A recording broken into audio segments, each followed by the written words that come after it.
नमस्कार दोस्तों, आज हम स्वतंत्रतायोत्तर हिंदी पत्रकारिता के स्वरूप पर चर्चा करेंगे। स्वतंत्रता के बाद बड़ी तेज गति से पत्र पत्रिकाओं का विकास हुआ। इस विकास के मूल में बदलते हुए हालात, स्वतंत्रता और अभिव्यक्ति की स्वतंत्रता इसके प्रमुख कारण हैं। शिक्षा के प्रचार प्रसार, प्रिंटिंग की सुविधाओं, तकनीकी विकास, लिखने की आज़ादी तथा अभिव्यक्ति की आज़ादी ने दैनिक, साप्ताहिक, पाक्षिक और मासिक पत्र पत्रिकाओं को जन्म दिया।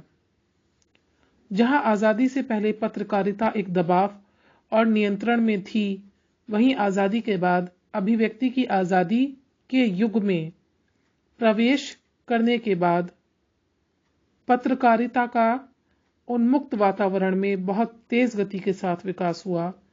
भारी मात्रा में पत्र और पत्रिकाओं का प्रकाशन शुरू हुआ। दूसरी तरफ शिक्षा के प्रचार प्रसार और प्रिंटिंग के विकास के नतीजे में पत्र पत्रिकाओं के रूप स्वरूप में क्रांतिकारी बदलाव आया। स्वतंत्रता के बाद पत्र पत्रिकाएं साहित्यिक, सामाजिक, राजनीतिक, आर्थिक, सांस्कृतिक, धार्मिक आदि सभी प्रकार की सामग्री प्रस्तुत करने लगीं। स्वतंत्रता के बाद पत्रकारिता के सामने अनेक लक्ष्य थे।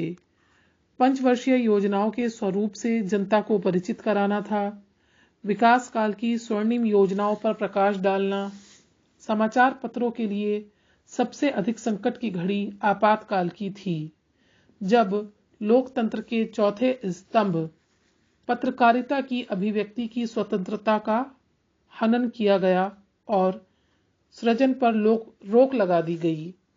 यह पत्रकारों के लिए यातनादायक अनुभव था।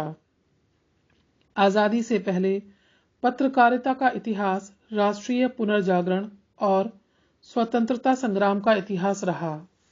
आज़ादी के बाद पत्रकारिता की दिशा और दशा दोनों बदली। स्वतंत्रता के बाद पत्रकारिता का अत्यधिक विस्तार हुआ। पत्रकारिता केवल राजनीतिक घटना चक्र तक सीमित नहीं रही, बल्कि उसका विकास साहित्य, विज्ञान, मनोविज्ञान, इतिहास, भूगोल, खेलकूद, संगीत, कृषि और फिल्मों अनेक क्षेत्रों तक हो गया। स्वतंत्रता के बाद कई तरह के दैनिक, पाक्षिक, सामाजिक व मासिक पत्र निकले। 1964 में हिंदुस्तान टाइम्स के बैनर तले राजेंद्र अवस्थी के संपादन में बाल पत्रिका नंदन का प्रकाशन दिल्ली से हुआ। 1965 का समय हिंदी पत्रकारिता के लिए काफी महत्वपूर्ण था। यह हिंदी पत्रकारिता की शानदार विकास यात्रा की शुरुआत थी। इस समय हिंदी पत्रकारिता दिनों दिन अपना स्कोप विस्तृत करती जा रही थी। 1962 से 1972 तक हिंदी पत्रकारिता का सारा स्वरूप बदल चुका था, लेकिन इमरजेंसी काल में पत्र पत्रिकाओं पर सख्ती से सेंसरशिप लागू कर दी गई। अखबार और पत्रिकाएं जितनी आतुरता से उस समय पढ़ी गईं, वैसा पहले कभी नहीं हुआ।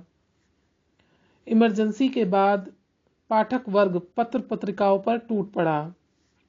1965 में लाला जगत नारायण ने पंजाब से पंजाब केसरी नामक दैनिक पत्र की नींव डाली। 1968 में दिल्ली प्रेस से छोटे आयु वर्ग के बच्चों के लिए रंग बिरंगी पत्रिका चंपक का प्रकाशन हुआ। यह पत्रिका गुजराती, मराठी, तमिल, तेलुगु, मलयालम और अंग्रेजी आदि भाषाओं में भी प्रकाशित होती है। स्वतंत्रता के बाद पत्र पत्रिकाओं की यात्रा ने समाज को न केवल बाहर से बदला, बल्कि भीतर से भी बदलने का क्रम जारी है। स्वतंत्रता के बाद पत्रकारिता का दूसरा पहलू ये भी है कि वह अपने परंपरागत आदर्शों से विमुख हो गई। आदर्श रहित पत्रकारिता के पक्ष में यह दलील दी जाती है कि पत्र होता है, कोई धार्मिक ग्रंथ नहीं, और पत्रकार होता है, कोई आंदोलनकारी नहीं। इस दलील के अनुसार पत्रकार का काम सिर्फ तथ्यों को सामने रखना है। निष्कर्ष ये है कि 1947 में अवतरित नव भारत टाइम्स, नई दुनिया, दैनिक जागरण आदि विविध दैनिक पत्रों ने नए भारत के अवतरण और निष्कर्ष के लिए मार्ग प्रशस्त किया।